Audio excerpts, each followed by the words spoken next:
13 de julio de 1996. Se constituye la Corporación Parque por la Paz Villa Grimaldi, la cual tiene por principal objetivo difundir y proteger los derechos humanos en Chile, además de fortalecer los procesos de recuperación de memoria histórica. Construida a principios del siglo XX en Peñalolén, la hacienda fue concebida para administrar el Fundo de José Arrieta. En 1964 fue adquirida por Emilio Vasallo Rojas, quien la nombró Villa Grimaldi por su aspecto de casona italiana. Su hermano fue embajador en el gobierno de Salvador Allende, y durante esta época se transformó en un lugar con amplios jardines, esculturas y una piscina. Vasallo creó un restaurante llamado Paraíso Villa Grimaldi, frecuentado por artistas y militantes de la Unidad Popular.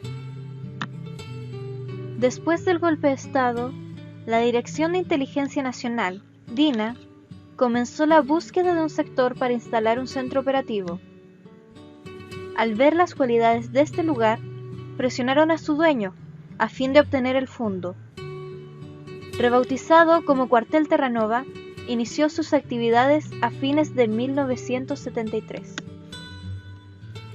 Desde sus inicios, el cuartel funcionó como un centro secreto y selectivo de secuestro, tortura y desaparición de personas.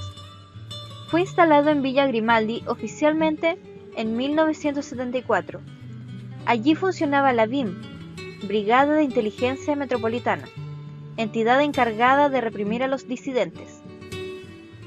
De esta dependían las brigadas Caupolicán y Purén, diferentes grupos operativos con un objetivo común: supresión sistemática de los opositores al régimen. Por ello, se habilitaron diferentes artefactos de tortura, ya fuera para interrogatorios o no. Las aprehensiones a militantes de la Unidad Popular y a sus familiares se realizó de forma sistemática mediante allanamientos o citaciones a cuarteles. Generalmente se les trataba con violencia, subiéndolos a un vehículo con los ojos vendados y trasladándoles hasta centros de detención. Muchos de ellos eran jóvenes de entre 16 y 30 años. Su vida en Villa Grimaldi se caracterizaba por la insalubridad, alimentación insuficiente y maltrato físico, lo que producía deterioros en su salud. Por otro lado, el sitio servía como lugar de esparcimiento para las familias de agentes de la DINA. Cuando las entidades de derechos humanos visitaban el recinto, se escondía a los presos en la piscina y los tapaban con lona. Una forma habitual de tortura es la llamada parrilla, consistente en un catre de metal, en el cual se amarraba desnudo al detenido para aplicar descargas eléctricas. Una de las variantes más conocidas consistía en usar una de 2 niveles, donde además del preso, se ubicaba a un familiar o amigo en la parte superior, para ejercer presión psicológica sobre él. Además se realizaban prácticas como el colgamiento, el simulacro de fusilamiento y las golpizas reiteradas. Bien conocidas eran las casas Chile y las casas Corby. Las primeras, construcciones de madera destinadas al aislamiento individual. Consistían en secciones verticales como armarios, donde el detenido debía permanecer de pie a oscuras. Las segundas se construían en el interior de una pieza mayor. Dentro de cada una se ubicaba un camarote de 2 pisos. Aparentemente era el lugar donde permanecían los detenidos sometidos al régimen más intenso de interrogatorio y tortura. Podíamos comunicar a través de las paredes de madera y podíamos hacerlo cuando no hubiese guardia cerca. Durante la noche, cuando los guardias no estaban, hablábamos ya con luz fuerte para comunicarnos entre las distintas celdas y saber quién estaba y quién estaba.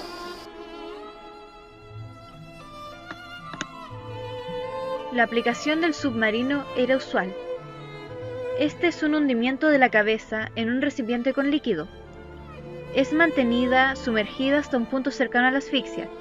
Similar efecto se consigue mediante el submarino seco, el cual consiste en la colocación de una bolsa plástica en la cabeza, impidiendo la entrada del aire. Constantes eran la humillación y el vejamen físico. El lenguaje que se usa, estás vendado, te humillan. te humillan constantemente. O sea, al punto, digamos, imagínate, una cantidad grande de mujeres que estábamos todas hacinadas, que te llevaban al baño, en filita india, toda vendada, donde tenías que hacer tus necesidades con la puerta abierta, con un guardia que te está gritando insultos y diciendo que te apures. O sea, te das cuenta, digamos, de la humillación constante cuando lo que te traen de comer es un tacho de agua caliente con cáscaras de, ¿cómo se llama?, de cebolla, de zanahorias, de papa, y te obligan a comer esta mugre. Y si tú no quieres comerte esta mugre, te tiran escupo y te obligan a comer, si no te la comen te pegan. El destino de los presos se determinaba en reuniones junto a los comandantes, y las decisiones se transmitían a la jefatura de la DINA. A ciertos prisioneros se les llevaba a la torre, donde les sometían a un régimen de aislamiento. Luego, eran sacados del recinto durante la noche con objeto de ser eliminados. Posteriormente, la ficha de identidad de los muertos se extraía de los archivos de la BIM. Los más afortunados no eran liberados directamente, sino que eran trasladados a 3 álamos o 4 álamos.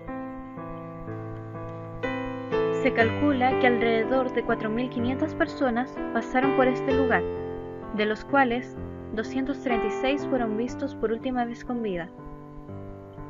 La mayoría de los ejecutados o desaparecidos lo hicieron entre 1974 y 1976. Algunos eran lanzados al mar, atados a rieles del tren. Destacan los comandantes Pedro Espinosa y Marcelo Morembrito, además de los oficiales Jorge Andrade y Rolf Wenderoth. Este último protegió a varias detenidas, entre ellas Luz Arce, militante socialista. Junto a Marcia Merino y María Uribe, esta, después de ser torturada, pasaría a ser colaboradora de la DINA. Gracias a varios civiles, como José María Izaguirre, expresidente de la Corte Suprema, o Agustín Edwards Edsman, dueño del diario El Mercurio, el gobierno militar pudo disimular la transgresión a los derechos humanos frente a muchas personas. En 1978, el lugar fue abandonado, hasta que el último director de la CNI, Gustavo Barzúa, vendió la propiedad a la sociedad constructora EGTP Limitada. Esta solicitó permiso para la demolición, el cual fue concedido. Sin embargo, los vecinos de Peñalolén supieron de esto y alertaron a los organismos de derechos humanos. Se formó una asamblea permanente en Peñalolén y La Reina para detener la destrucción de Villa Grimaldi. El Ministerio de Vivienda y Urbanismo decidió expropiar el lugar. Por ello, se abren las puertas a la ciudadanía el 10 de diciembre de 1994. Luego de su apertura, se determinó construir un parque con el fin de tener un lugar de recuerdo y reflexión. Esto se concretó en 1996. De todas las personas que pasaron por Cuartel Terranova, unas 200 dan testimonio de sus vivencias. A pesar de toda la información a la que hoy tenemos acceso, aún hay gente que no comprende que en este lugar se profanaron los derechos humanos. Significa que después de tantos años de que se fundó esto, nunca ha habido afán de venganza, nunca ha habido sino que una necesidad de libertad, de justicia y de verdad, pero sobre todo que hayan tenido la presencia de ánimo. Nos hubiese gustado que ese lugar hubiese sido reconstruido tal como era durante la dictadura, donde estuvieron detenidos tantos chilenos y chilenas. Hubo distintos puntos de vista, ¿no es cierto? Hubo gente que quería consignarlo todo. Y si hubo algunos que optaron por transformarlo en un parque por la paz, uno siempre tiene que buscar el lado positivo, respetar también la opinión de otras personas. Por ello, se debe impedir el olvido de esta, nuestra historia. De matanzas similares podemos aprender una lección de unidad, de compenetración ideológica, de tolerancia, para que Chile nunca más se manche con la sangre de sus propios hijos.